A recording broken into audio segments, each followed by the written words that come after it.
আজকে থেকে আমরা ফল খাবো, হবে বল, ফল খাবো, হবে রক্ত, ফল খাবে, হবে শক্তি, ফল খাবে, হবে আমাদের সমাজ সংস্কারের জন্য যে এনার্জিগুলো আমাদের দরকার এখন সেগুলো আমাদের তৈরি হবে।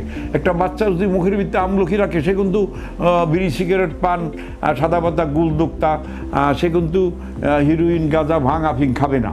অতএব একটা বাচ্চার মুখের ভিতরে আমলকি দিয়ে দেন, একটা বাচ্চার মুখের ভিতরে এক টুকরা আদা দিয়ে দেন, বলছে গালের নিচে 12 ঘন্টা রাখতে হবে তোমার, 12 ঘন্টা পর দেখুন তুমি আদাটা আছে কিনা। ওর দাঁতের গোড়ায়, ঠোঁটের গোড়ায়, গলায়, কণ্ঠনালীর ভিতরে যদি মুখে আপনি একটু আদা রাখেন, কোনো দিনও আপনার মুখে কোনো ঘা হবে না, দাঁতে কোনো ঘা হবে না, মাড়িতে ঘা হবে না। এখন ম্যাক্সিমাম বাচ্চাদের দাঁতগুলি সব কালো হয়ে যাচ্ছে, পচে যাচ্ছে, পোকায় ধরতেছে, খাবারের অর্ধেকটা বালি খাবারের কণাই দাঁতের গোড়ায় গোড়ায় থাকতেছে। আর এটার জন্য দাঁতের ডাক্তারের কাছে নিয়ে গিয়ে কত দাঁতের ডাক্তারেরও কষ্ট, রুগীরও কষ্ট, রুগীর মা বাবারও কষ্ট।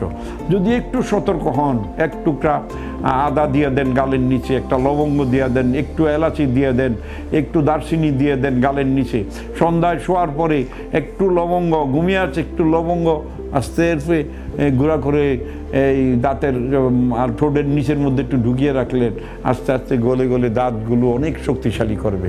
আলহামদুলিল্লাহ আমাদের এই 40 বছর যাবৎ আমি এগুলো বলে আসতেছি টিভিতে।